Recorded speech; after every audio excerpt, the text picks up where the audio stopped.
I would go as far as saying this is a unique watch. This is a one-of-one watch.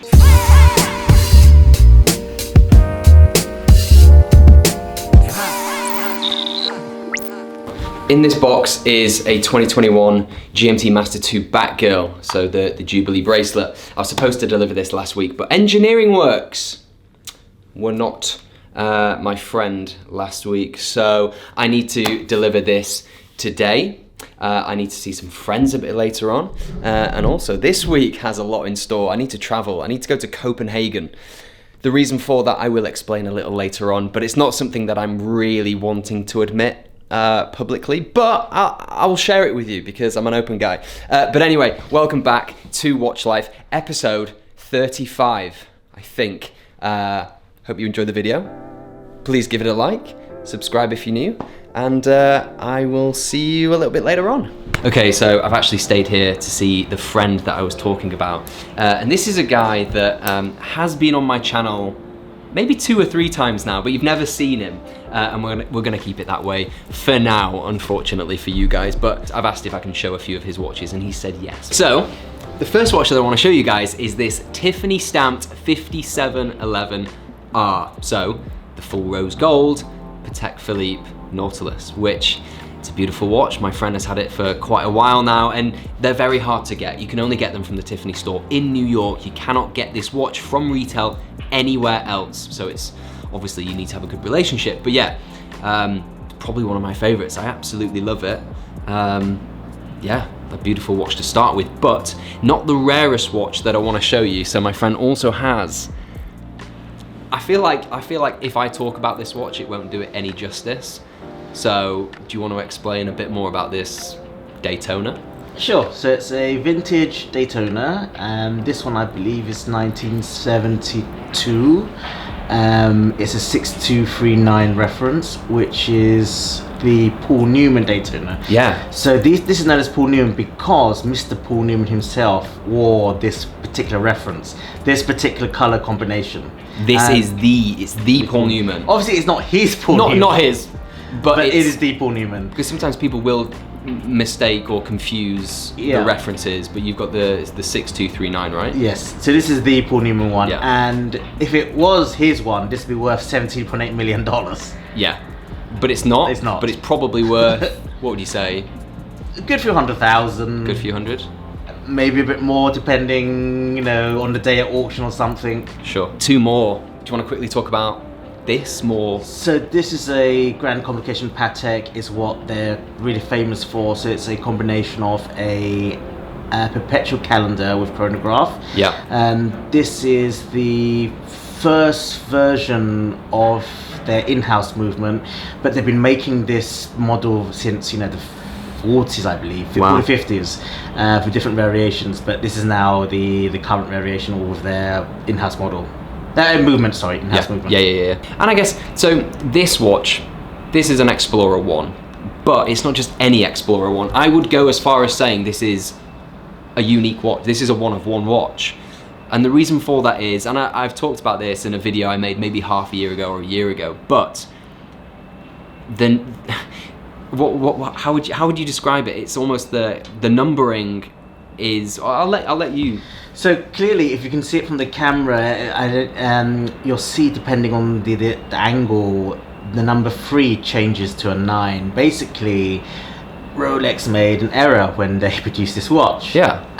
Simple as that. So you'd think, you know, Rolex doesn't make an error, but if you think about it, they produce what? Between 800 to 1 million pieces a year. Even you assume is 0.001 margin of error. Yeah. You're talking maybe 40, 50 watches, and this is one of them.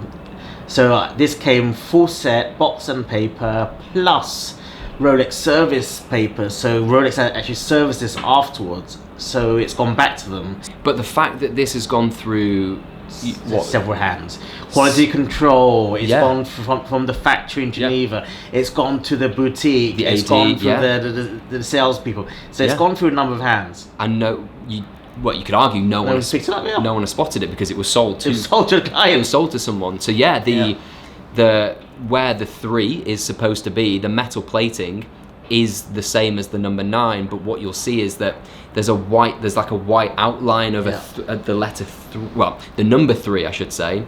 So it's, yeah, I mean, maybe they just ran out of 3s that day and thought. I just thought, yeah. But this, we were talking about this before I press record, like how do you value this watch, because it's never been sold before. There are other models that have mistakes. Is it the... Yes, the Air King. The Air King. That's the only one I've seen like this. But this has never sold before with... I like this. I really, that really is like unique. It's unique. So if anyone wants to offer this guy, comment below how would you guys value this, because it is an Explorer 1. It is an older model, older reference, but like I said, it's special, it's unique. But yeah, thank you for showing me these. Can I say something? Oh, I can't say something about the blue though, can I? What blue? The blue 5711. Oh, just say it anyway. This guy might be on the list for one of the 5711 Tiffany dial, the light blue coloured dials. He might be getting one, and he's sat right here on my sofa, and he might be one of 170 people to be allocated that watch. He will be potentially, maybe, on a list with LeBron James, Jay-Z, Leonardo DiCaprio. That is mad. That is crazy. And I hope I'm allowed to say this, but 27 have been allocated so far. Can I say that?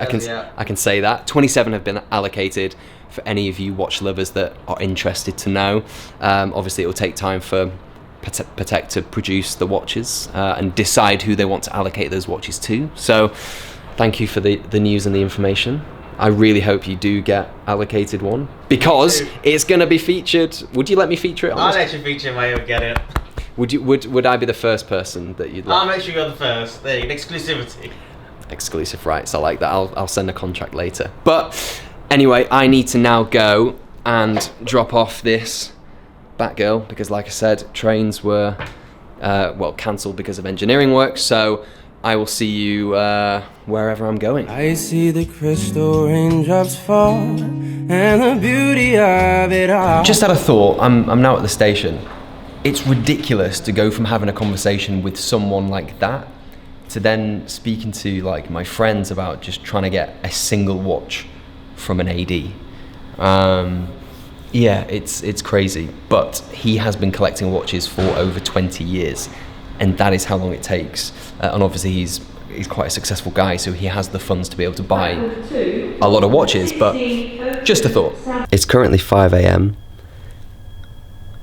and I need to go to the airport because I'm going to Copenhagen. I will see you there. So, currently in Copenhagen, cycling to the, I'm going to a concert. Jesus Christ, I'm going to a concert. She's a young girl. I'm with Alex. So yeah, we're cycling in Denmark to go see this girl. The only reason we're going is because we got free tickets, all right? Promise.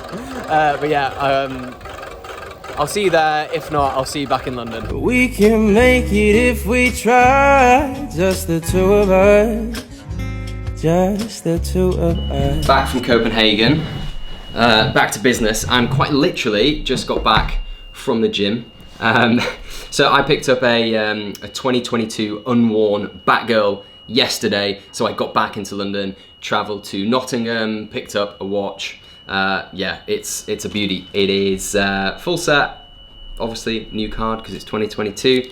Swing tag, Rolex tag, the spare link that was taken out. It's all there, guys. It's a few days old as of today, and like always, on these watches I do give, I like to think, the absolute best price because I can. So please do hit me up on _watchlife on Instagram, or I guess you could email me. Email in the description below. But yeah, that's that. I also picked up something that I've not had before, and a situation that is new to me. So I got a watch given to me which is naked, and what I mean by that is it's watch only. So there's no card, there's no box. It's literally naked. It's just the watch. So I don't know how I feel about this. I can't, I don't know how I feel about it. I don't know. I think the sensible thing to do, which I will do, is I'm gonna have this fully looked over. I want to open the case back. I want to have a look at the movement inside. I need to validate, authenticate that this watch is real, despite not having any way to prove where it's come from, or to validate it against a card or swing tag or anything like that. So it's a different one for me. So before I do put this up for sale, I need to make sure that this watch is legit. Hopefully this watch will be available, but it will be just the watch. So if you're interested, this will be a hell of a lot cheaper than it would be with a box and the card. If and when I validate that this is completely authentic, it will be for sale. So that is another thing.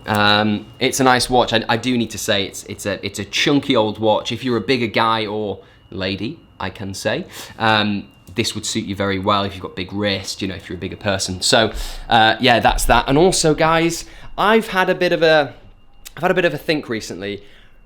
You know, a lot of people comment on what I wear, you know, pink beanie, you know, just chilled outfits. Like, that's just what I'm comfortable wearing, and I would advise everybody to wear what they feel comfortable in. But I feel like I need to up my game a little bit. Not wearing like a suit or anything like that. I mean more like street fashion style. If you're not bothered about that, click off now. But I need to go shopping, and yeah, I might show you what I get. Maybe not, but in any case, I also do need to pick up another watch, and it is another GMT, but it's a different GMT, a GMT that I've never owned. It's discontinued. Can you guess what it is?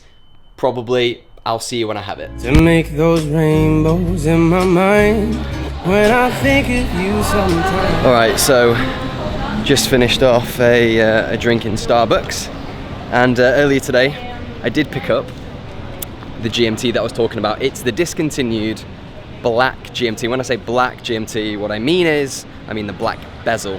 I think most GMTs have a black dial, so just to be clear.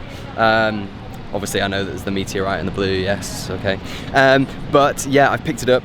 I'm pretty sure it's 2017. I will have to double check.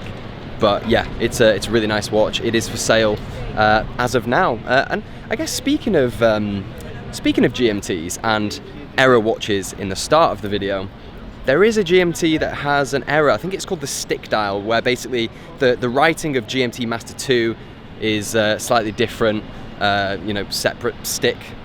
Twos, yeah, anyway, that's another one. And I guess I'm actually quite interested, I'm invested in this now, this error world of watches. So if anyone else has or knows of another Rolex error watch, or Patek or AP or any other watch, I'd be interested to know. Get in touch, please let me know, or send me a picture on Instagram. I'd love to see it.